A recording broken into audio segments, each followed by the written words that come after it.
Hi everyone, my name is Yvette and I am a wildlife rehabilitator at CROW, which stands for Clinic for the Rehabilitation of Wildlife, and we're located on Sanibel Island, Florida.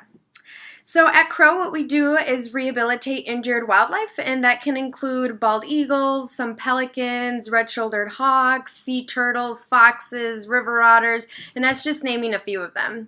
And as a wildlife rehabber, my job is to work outside and focus on the animals that are in their natural habitat and clear them for release. I go out and do rescues, I do educational programs, I do wildlife tours, so I do a little bit of everything at CROW.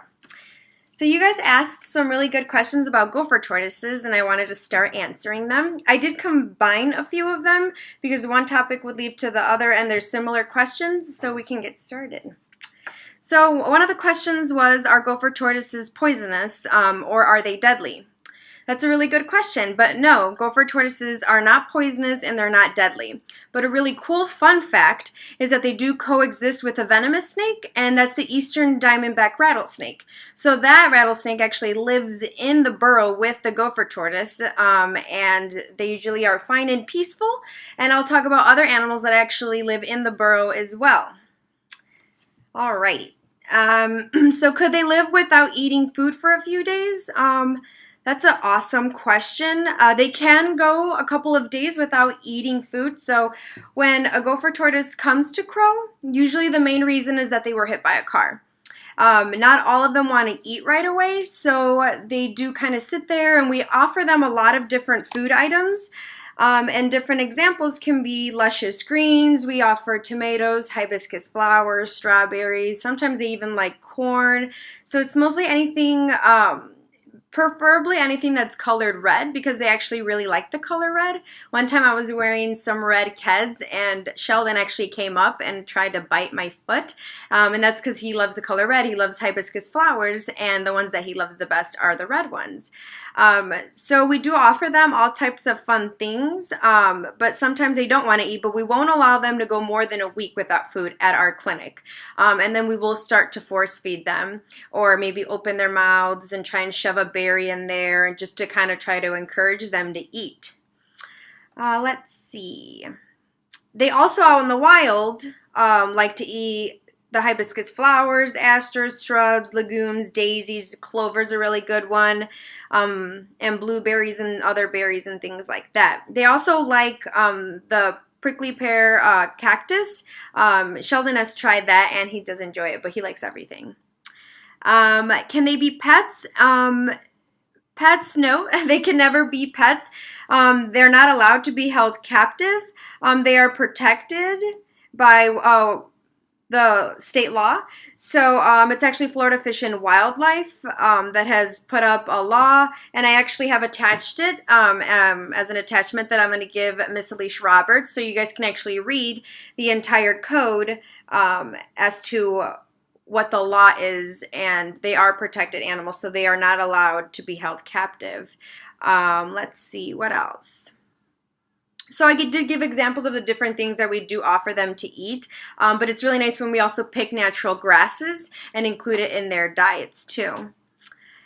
Let's see. That's the reason that they can't be held captive actually, is because they are protected. So out in the wild is where you can see them. Like on island, you can actually ride your bike and you can see gopher tortoises and you can watch them eat out in the wild. So that's really cool. So that's a very good question. Another one is, could they live without living in a hole? Does it dig a hole to provide shelter for itself? And how long does it take to build a nest? So this hole that you say is called a burrow. And a healthy gopher tortoise will use their claws and their nails to create their burrow. Their front legs are really shovel-like, so they kind of use it to kind of dig like this. And that's how they can get started on their burrow. And then their back feet really help with the balance. So they're really, really fast and they're very strong. So it doesn't take that long for them to create their burrow, but it is really, really extensive. It can be up to 52 feet long and 23 feet deep. So it kind of even looks like there could be different bedrooms. Like you'll see a tunnel going this way, and then they'll dig more, and you can see another one going a different direction. And usually the burrow will be as big as a gopher tortoise. They need to make sure that they can turn around fully to exit and enter the burrow. So it wouldn't take them that long, I wouldn't imagine. I've seen some of our tortoises when they're outside and we're trying to get them to graze, which means eating outside, they actually start to burrow too. And that's something natural that they'll do. Even Sheldon tries to burrow at times too. And they will actually use that burrow to maintain good body temperature, and it's nice and humid in there, which is perfect temperature for a gopher tortoise to be comfortable. So throughout a year, they can actually use that burrow for protection from fires, and there's a lot of wildfires that happen out here in Florida because it's really dry and it's really hot and we have no rain. So I'm always wondering, can this gopher tortoise be injured out in the wild? But actually that burrow can protect it from fires, which is really cool. So it's a nice and safe place. And since these guys are ectothermic, they're cold-blooded, so they really rely on their burrow to really help keep them warm when it's cold outside, and that's really important. We made a burrow for Sheldon outside, and since it's mostly warm in Florida, it's okay for him to be out there, but when it starts to drop, that fake burrow that we made him is not going to work in keeping him warm. So we actually have to bring him inside during colder temperatures, and then he can hang out in the reptile room where it's nice and humid and warm, although he does not prefer it. He actually gets really angry when we pull him out of his burrow. So they do exit their burrow to bask. So near the sun, they just like to kind of warm up for the day. And that's the same thing with their patients. They are here and they're outside, but it takes a long time for them to warm up and want to eat. But the sun really helps with that. And that means that they're just basking. Turtles will do that too, water turtles. And that also helps raise their body temperature. Let's see. And they're also a keystone species, and that's really important because they provide a home for more than 350 wildlife species, and a lot of those species are also protected. So along with that snake I said, there's a little Florida mouse that wouldn't be able to survive if it wasn't for the gopher tortoise. They also coexist with burrowing owls and that rattlesnake like we talked about earlier. So they're very important. They're kind of like a landlord for the wild. So they're providing homes for many, many very important animals out there. Next question, how old are they? So at Crow, we get gopher tortoises of all ages. Sheldon is 35 to 40 years old, and we do typically get some about that size that Sheldon is. We also get other gopher tortoises that are close to that in age, but we do sometimes have some that are babies and they're only a couple days old, or some that are about 5 to 10 years as well. But we did get one gopher tortoise a year ago that was probably 60 to 70 years old, and he was enormous. So we also, let's see, I have a little gopher tortoise here, and this one's fairly small, not too big. It's kind of like a textbook, I'd say, but Sheldon is bigger than this. So this guy's younger, maybe about 10 years old or so. So he's a lot smaller than Sheldon is. Sheldon's probably twice the size or so of this one here that I have. So are they endangered or are they endangered, and what causes gopher tortoises to become endangered? Those are awesome questions, and they're very important for us to know. So gopher tortoises are listed as threatened in Louisiana, Mississippi, and Alabama. And they are currently protected by the federal law under the Endangered Species Act, which is really important. Their threats include habitat destruction, and that's a huge one. So here, especially in Florida, I always see new buildings getting created, and that's just clearing a lot of land, and that's hurting gopher tortoises. That's not allowing them to feel comfortable in that area and create their burrow because we're just clearing a bunch of land. So that's a very, very big one, and they need a lot of space. And they also need to make sure that they're far away from humans where they're not getting hit by cars, which is a huge problem. And that's the number one thing that kills adult gopher tortoises is getting hit by cars. They need to have a lot of clear land far away from structures. So the destruction of their habitat is a huge one. Sometimes when forest managements are using herbicides, so that's just stuff that there might be spraying out there on the grass, and gopher tortoises eat that grass. So that's going to eventually affect their health as well. So those are awesome, awesome questions, guys. Because gopher tortoises are super important, and we need to protect them so that they can keep doing what they do best, creating those homes for all those animals. So how long do they live and what's their average lifespan? So typically they can live from 40 to 60 years out in the wild, but in captivity they can live up to 100 years, which is crazy. It's crazy to think that Sheldon is older than me, so he's lived longer. So I just think that's crazy. Let's see. So how long is the lifespan for turtles? So it depends on the species. So the most of the turtles that we do get here are chicken turtles, red-bellied cooters, peninsula cooters, and all those guys generally live 10 to 20 years and about 30 years in captivity. But sea turtles can live up to 80 years, but it just kind of depends because there's so many turtles out there, and we take care of all kinds and different sizes too, but mainly it's the chicken turtles and the red-bellied cooters. All right. How much do they typically weigh? That's an awesome question. So gopher tortoises can weigh up to 15 pounds, and they can also grow to be up to 15 inches long. Sheldon is over 3 kgs, for sure at 4 kgs now. So he's very, very big. He doesn't stop eating.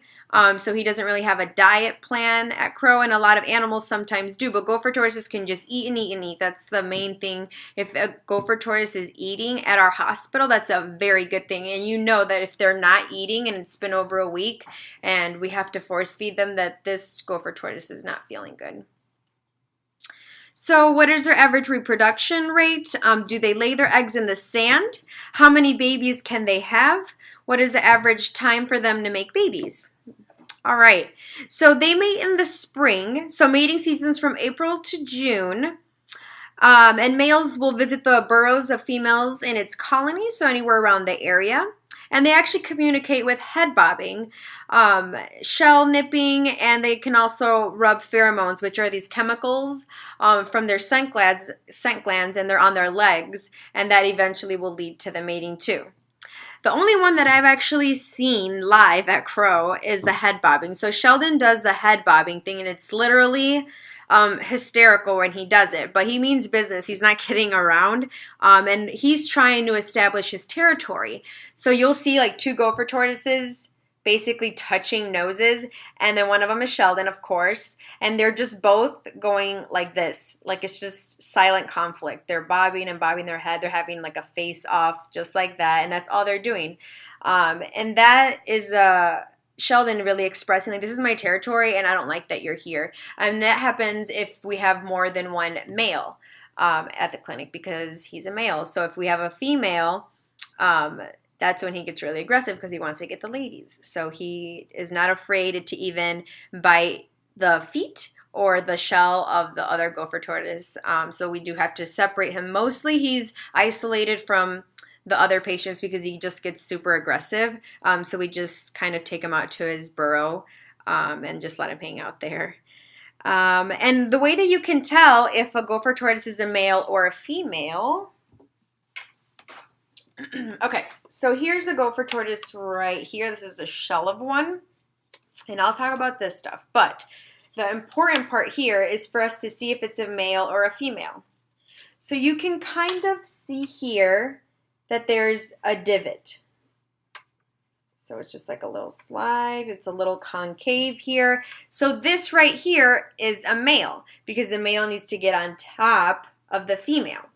So the females have a very flat plastron. So this right here is the male, and this is the plastron. So this is the bottom belly part of the shell. The carapace is the top. You can see. So the top is the carapace, and the bottom is the plastron. And you notice all those little squares there on the carapace. Those are called scutes. So they're just like all these little cool squares on the carapace. So now you know how to identify gopher tortoises if they're male or female. So the biggest reason, like I said, that gopher tortoises will come to Crow is because they were hit by cars. And a lot of them will come in with cracks on their shells or fractures. And there's different ways to fix that.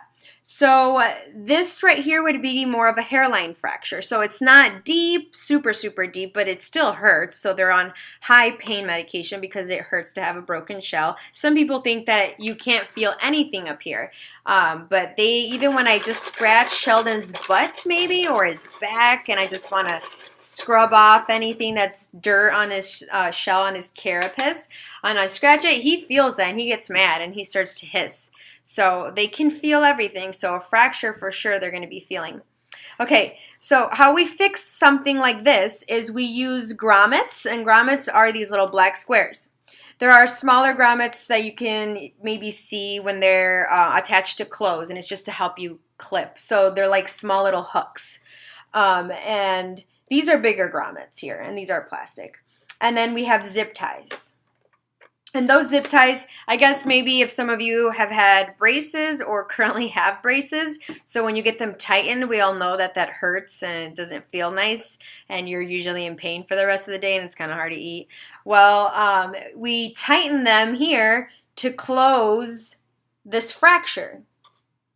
So it's pretty cool. And then we use glue. And it's called epoxy glue, and it's really strong glue that smells really, really bad, and it dries within like 30 seconds, so you have to be really fast. And you need to know exactly where you're going to be putting these squares or grommets to try and close this fracture. If a gopher tortoise has a very deep depression fracture, then that's when we have to go into surgery, and that's the way that it's going to have to be fixed, and it has to be debrided, which means cleaned, and that's really like a longer process, and that animal is sleeping. This animal here, when we're doing this job, this animal is completely awake, and it's not something that's painful for them when we're doing it, not like the debridement, and they have to go in there and clean and make sure it looks really good in surgery. So this is just an example. This is probably Sheldon's size, I'd say. Maybe Sheldon's a little bit bigger, but yeah, this is an example of how big some of our gopher tortoises can get, which is pretty cool. All right, let me close these blinds quick. All right, we're back. Let's see.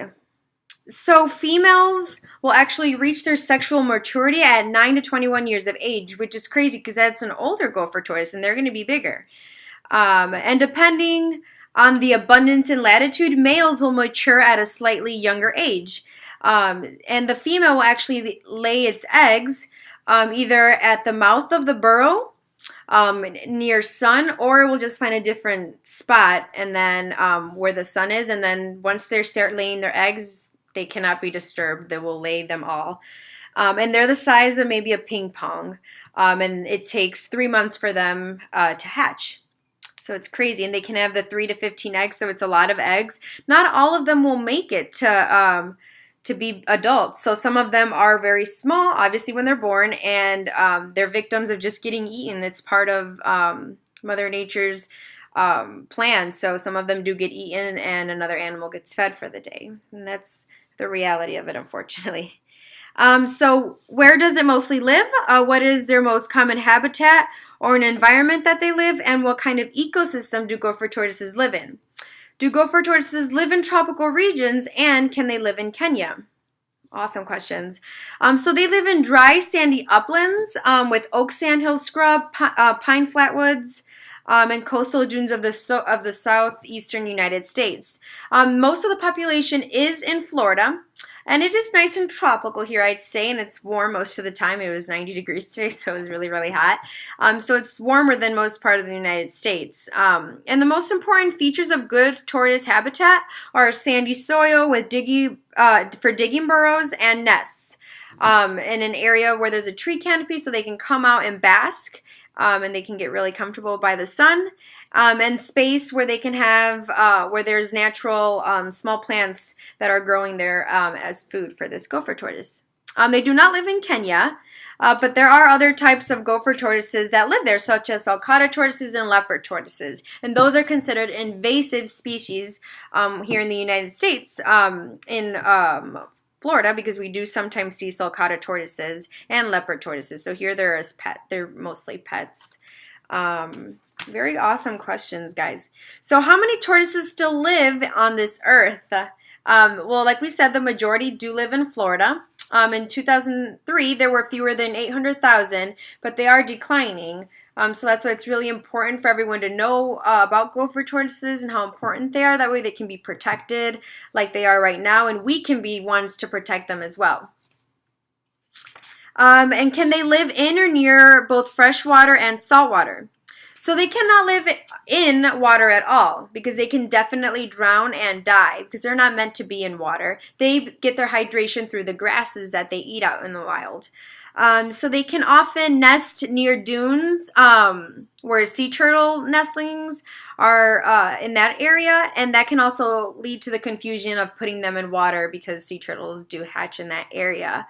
But if you actually look closely at their flippers, sea turtles will have their flippers with one or two claws on the front. And the gopher tortoises, they kind of have more of like the little elephant feet. So that's the biggest difference with those guys. But they can be near, I've seen them be near ponds and things like that. So they can be near freshwater and they can drink fresh water. Obviously, salt water is not tasty at all, but I have seen them be somewhat near ponds. Are gopher tortoises found anywhere else in the United States except for Florida and Georgia? Awesome question. Gopher tortoises can be found throughout the state of Florida and southern areas of Georgia, South Carolina, Mississippi, Alabama, and the tip of eastern Louisiana as well. Okay, next question. Why are they named gopher tortoises, and where do they get their name from? So gopher tortoises are so named because of their ability to dig large and deep burrows. Kind of reminded me a lot of how the rodent gophers also have their name because they also like to burrow. So that's something cool that they have in common. So how many gopher tortoises live in each burrow? Very good question. Typically one, but sometimes more than one will be in a burrow at the same time, which I thought is very interesting because they are territorial animals. Each tortoise will dig and use several burrows within its home range. And there was actually a study made how some males actually used 17 burrows, but then others only used 8. So it was kind of different. So generally females don't use as many burrows as the males, but in the winter they both kind of maintain a smaller home range in their colony, and they'll use fewer burrows. But some burrows are visited at different times by several different gopher tortoises. So I thought that was a really cool fact. Are gopher tortoises friendly to other animals or people? Well, from personal experience as them being patients at Crow, they're very, very docile animals. The only reason they'll get mad is if you pick them up, if they're in the middle of eating, grazing outside, they might hiss or try to establish territory. So that's the only time I really ever see them with throw a temper tantrum and just get upset. Otherwise, when I observe them out in the wild, they just really come out of their burrows to eat, and that's really the main time that I do get to see them is during lunch. So otherwise, they're just kind of doing their own thing. But they are sometimes victims of being attacked by dogs, and that causes them to be patients at Crow too. They'll have puncture wounds on their carapace, but that we get to treat and always usually release those guys. So yeah, that was the last question. If you guys have any other questions about gopher tortoises, if you think of anything else, please tell Miss Alicia and she can shoot me an email and I can get those answered for you as soon as I can. And I just really wanted to thank you guys for this opportunity. I really love gopher tortoises and I'm really happy that you guys expressed a lot of interest, and hopefully you also liked the video where Sheldon is our main star because he's a really cool ambassador to have. Thanks, guys.